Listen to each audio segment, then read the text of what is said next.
Hello and welcome to our weekly dialogue with Helga Zepp-LaRouche. She is the founder and chairwoman of the Schiller Institute. Today is December 20th, 2023. I'm Harley Schlanger and I will be your host.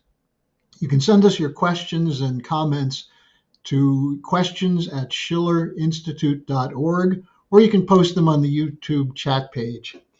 Now, Helga, since we last spoke, so much has happened. There's a lot to talk about. Let's start with Netanyahu's continuous assault on Gaza.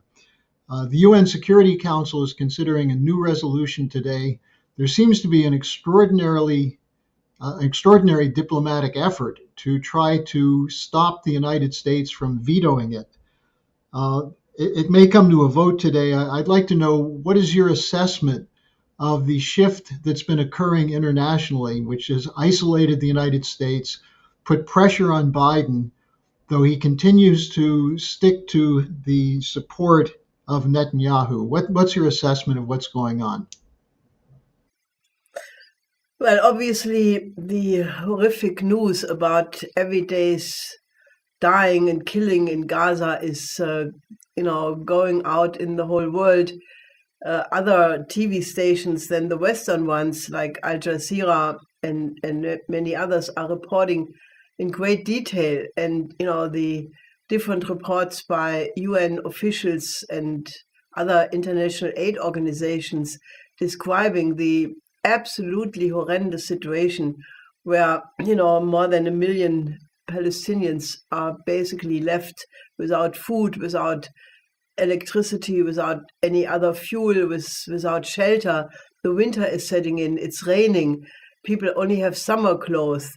Then they're being told to go to the south. Then that city where everybody is gathering, Khan Yunis, is being shelled.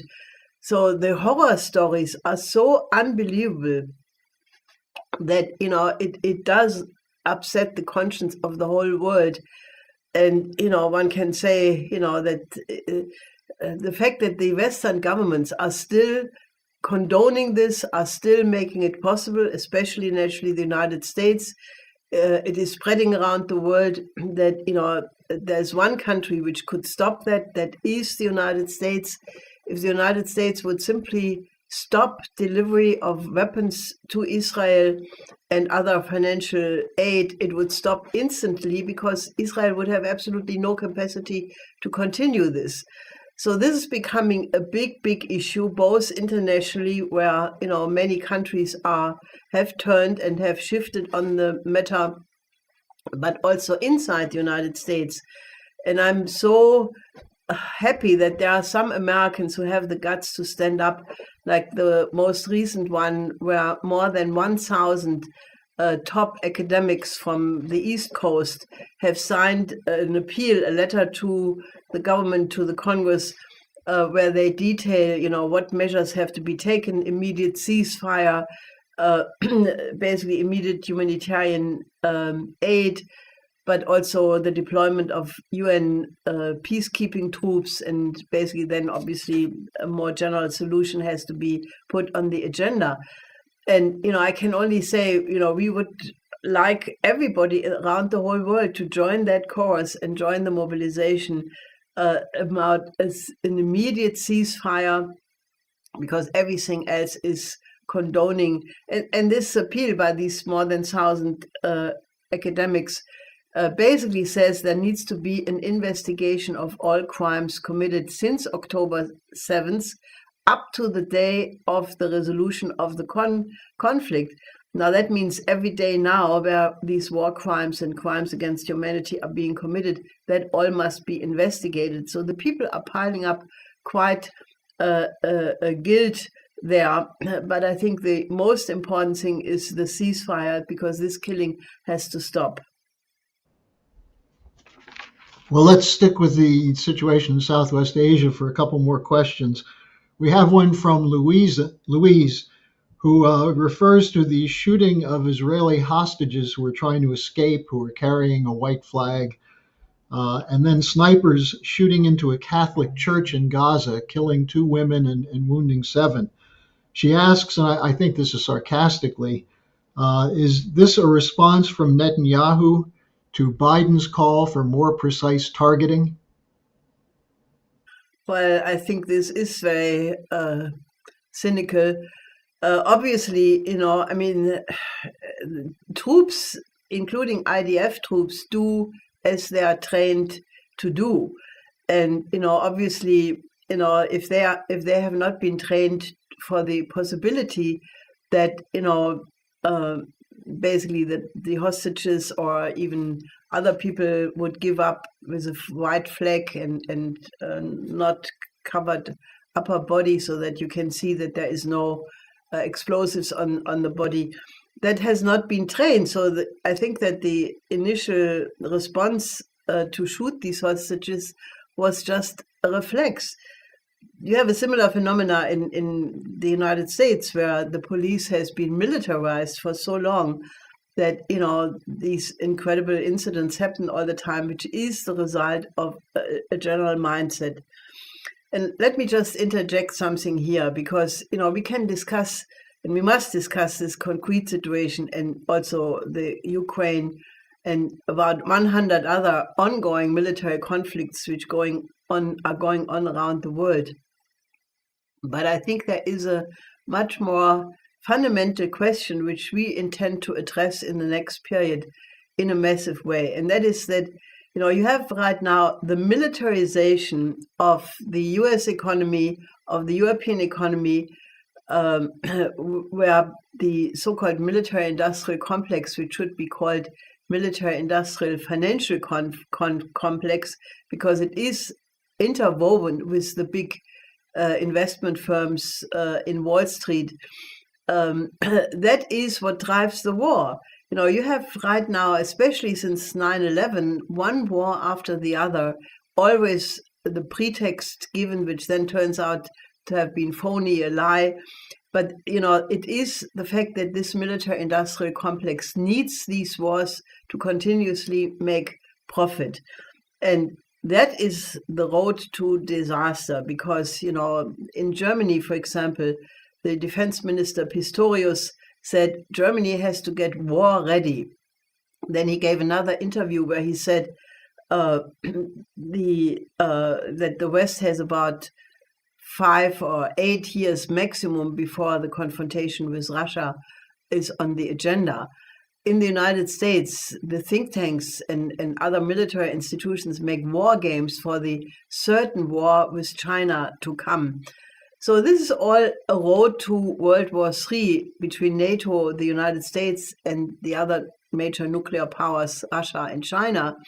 And this will happen if we do not derail this machine.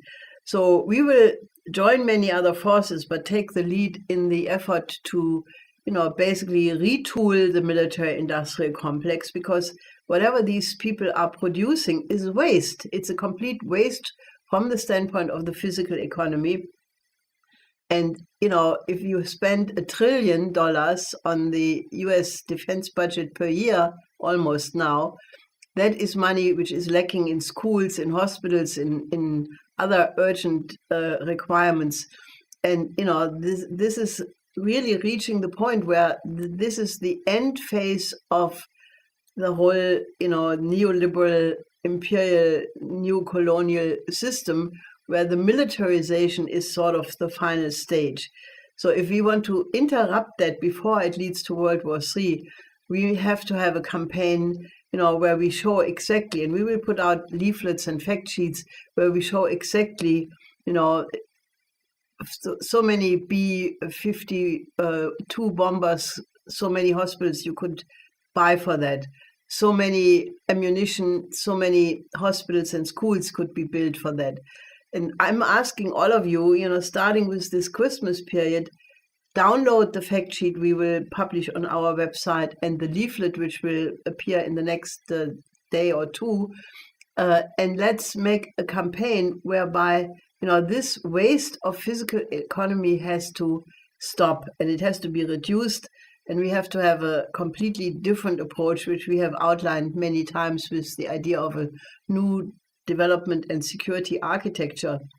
But this destruction and waste of fiscal assets in terms of the military production has to stop. So this is a much larger problem. I mean, obviously, that doesn't take away the immediate urgency on the situation in the Gaza, but we have to address this larger picture as well, because otherwise we will have another war following this one.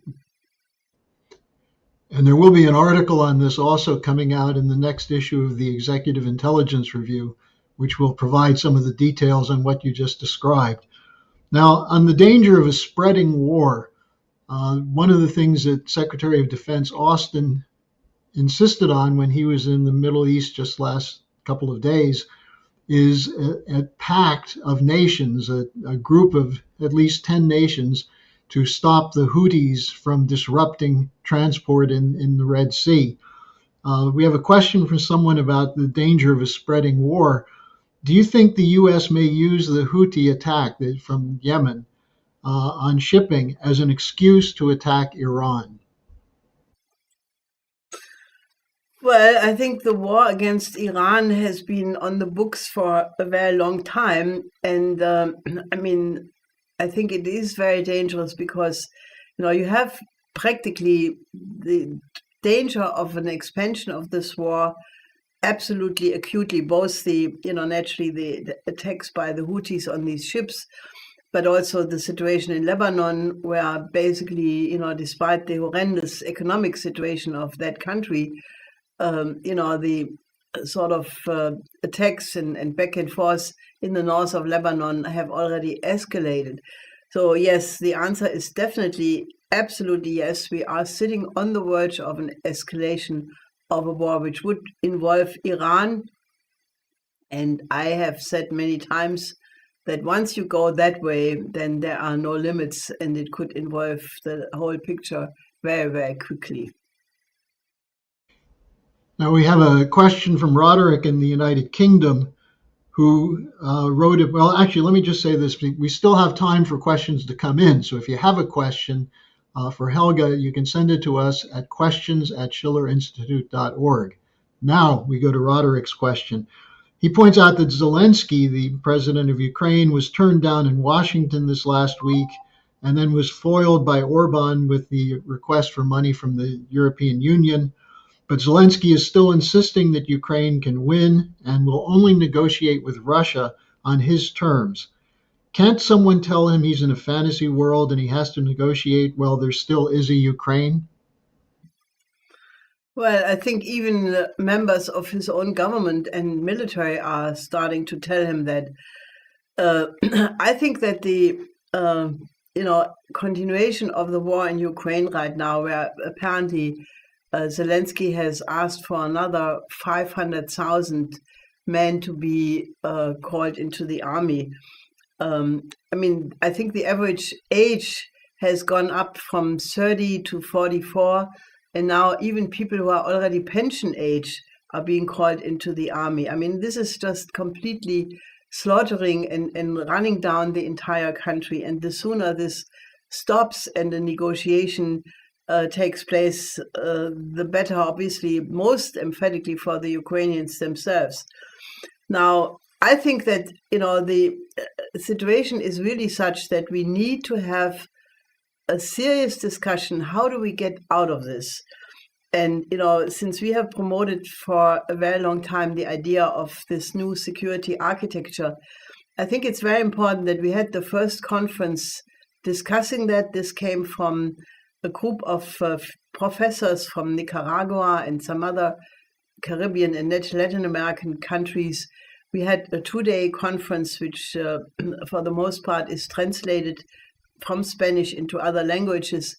And I think I would really encourage people to start to think, how can we get groups of universities, groups of think tanks, or even groups of organizations representing different countries, how can we set up a discussion whereby people discuss how do we get out of it? And I'm absolutely certain that, the world is in such a mess that only if you remedy the system as a whole, meaning you have to have a Peace of Westphalia approach, meaning you have to set up an order which takes into account the security and development interest of every single country on the planet. or else it does not work. But that needs to be prepared. The Peace of Westphalia negotiations took place 4 years, but they came up with international law, because that's what the result was of these negotiations, and international law, which then was expressed, for example, in the UN Charter and similar principles. I think that is more urgently needed than everything else. Well, and Helga, you mentioned the conference from Nicaragua. It was designed to discuss the fundamental principles that you put forward in a paper for this new strategic and development architecture. And people can download your 10 fundamental principles on the Schiller Institute website. That's a good place to start the discussion. Now, we have a question that came in from someone from Algeria who signed it Friend of the BRICS. And he refers to the trip coming up of Jai Shankar, the Indian foreign minister, to Moscow, about the expansion of an Indian-Russian trade agreement, using national currencies, transportation connectivity, and so on. And he said, does this mean that the Biden-Blinken NATO charm offensive with India to pull them away from the BRICS has failed? Well, I would hope so. I mean, India in the recent period has really sent out very mixed signals. On the one side, naturally, they are part of the BRICS.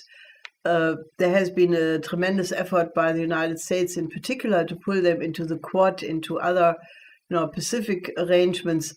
But I have first of all, I think that Modi will pursue a truly non-aligned movement tradition policy. In other words, that they will not allow themselves to be, sort of enchained in arrangements which, in the coming confrontation looming, would put India on the side of the so-called democracies. Even there was a tremendous effort by those, in quote, democracies, which are not so democratic these days, to pull them in their camp. I believe also that the long-lasting, deep friendship between Russia and the Soviet Union, first the Soviet Union and India, then Russia and India, that will prevail. And I think Mr. Jai Shankar is an extremely experienced diplomat, and I think from the first signs from his visit, this looks very promising. So given the fact that Russia will be the chair of the BRICS starting this January 1st, there is, however, a very intense internal debate in Russia right now what to make out of this one-year presidency of the BRICS. But I'm absolutely confident that the momentum which is going on around, what President Putin has opened up in the context of the Vladivostok Economic Forum, showing the tremendous potential of Siberia. I mean, remember that Russia is the largest country in the world. It has raw materials, unbelievable, undeveloped. All the elements of the Mendeleev table are in the form of raw materials in Russia. Many of them need to be developed, and they will represent a tremendous wealth which will be beneficial for all of humanity. I mean, this is, by the way, one of the reasons why this organization, pushed by the Jamestown Foundation in the United States and others, called somehow post-Russia something or other, they want to split Russia into 40 different entities. And, it is the raw material wealth of Russia which has been the object of desire for many people in the West.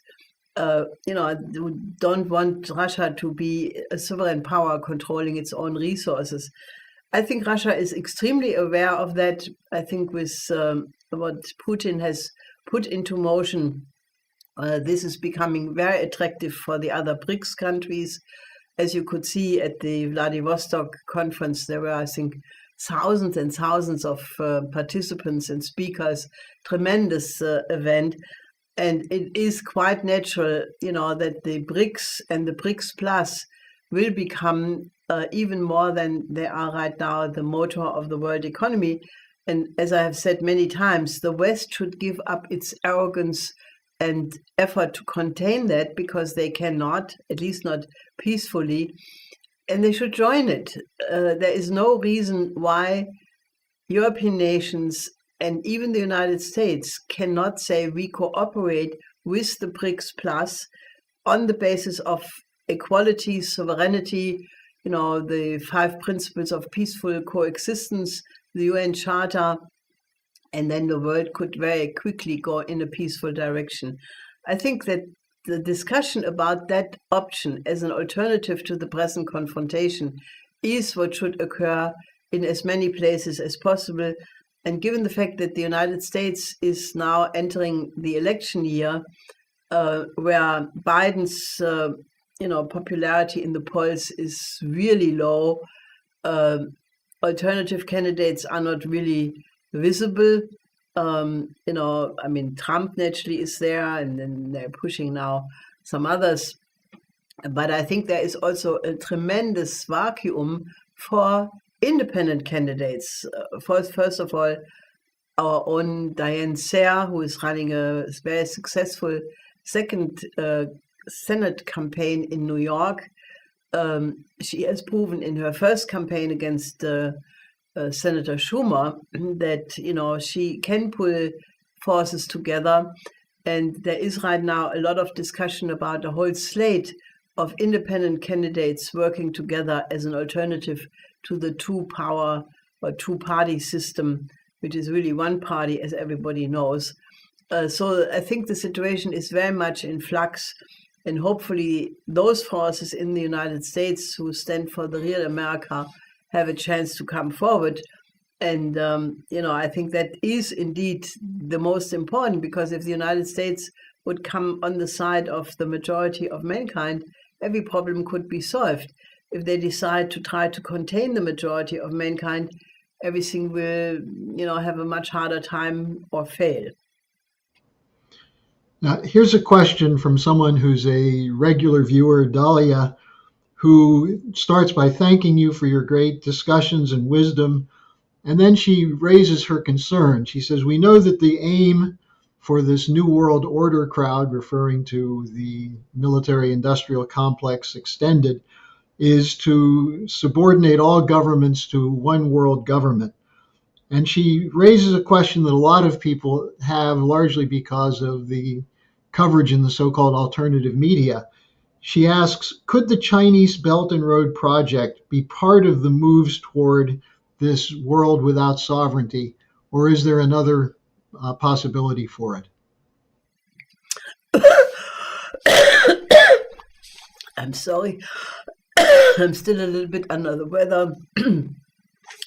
I think there is no danger of that, because I think that the Chinese model of the Belt and Road Initiative, and also the organizations sort of in the vicinity of that, the BRICS Plus, the SCO, ASEAN, other organizations representing the countries of the global south, they had it so much with the colonialism, with imperialism, that I think that there is, frankly, I think there is no way of going back to any system which would be, new model of imperialism in new clothes.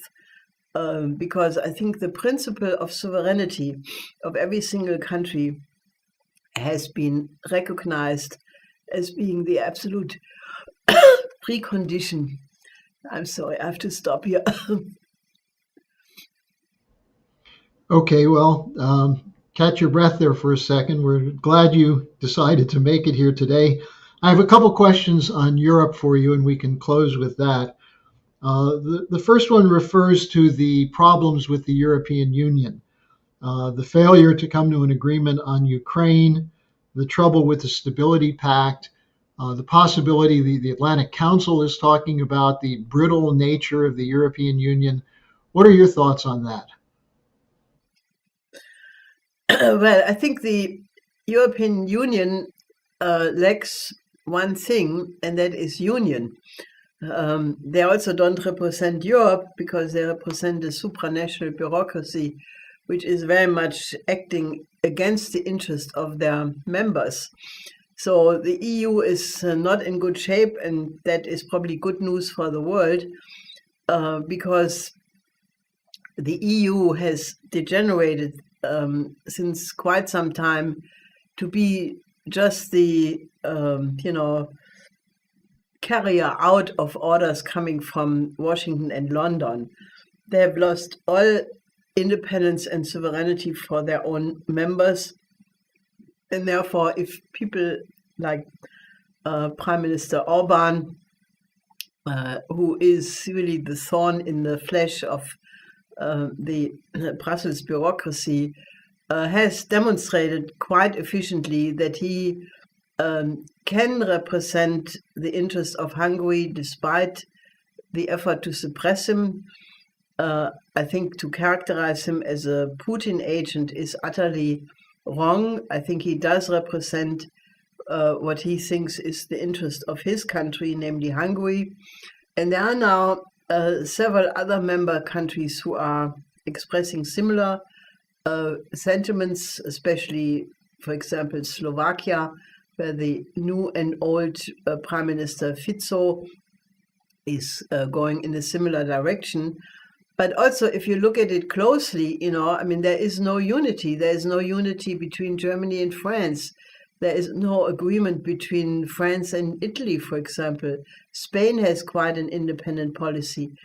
And, Europe is in a deep, deep crisis because we experience right now a complete free fall of the economy. Germany is collapsing.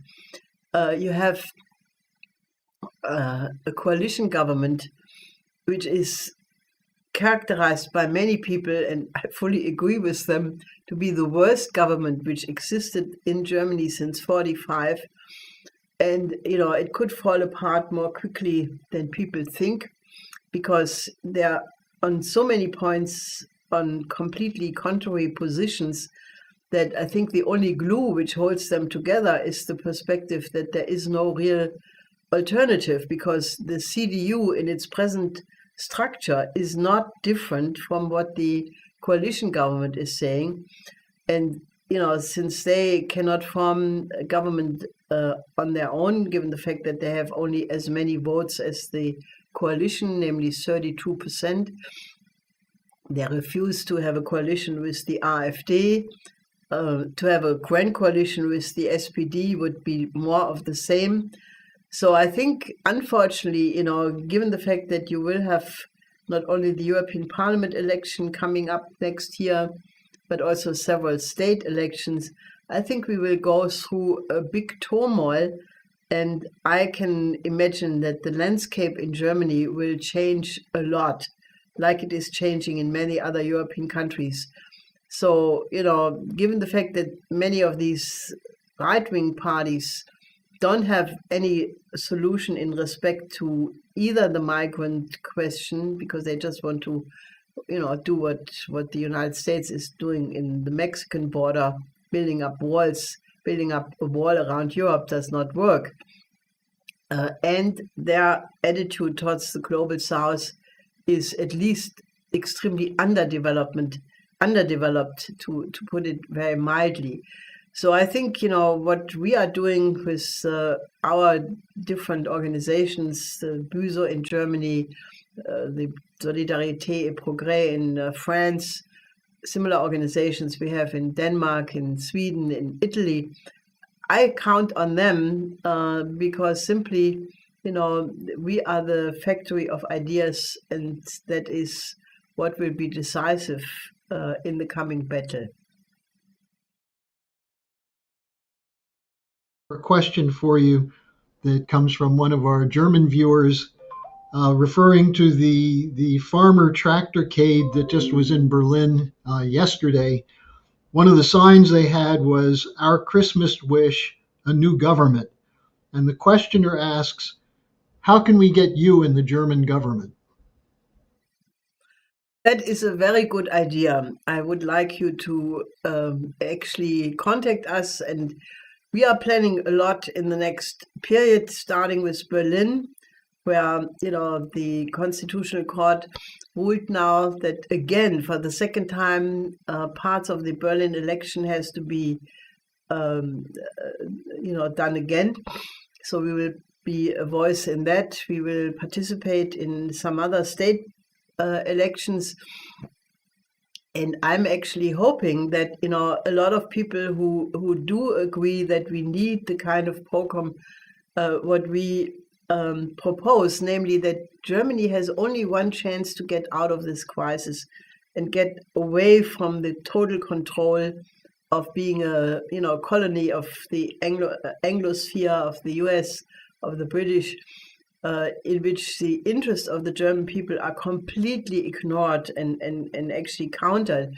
The only chance Germany has is to have a positive attitude and cooperation with the BRICS plus, with the countries of the global majority, that, and there I think everything is possible. I know that if there would be a German government who would full-heartedly say, we are ready to cooperate in the development programs for Africa, for the Middle East, for Asia, for Latin America, they would be welcomed.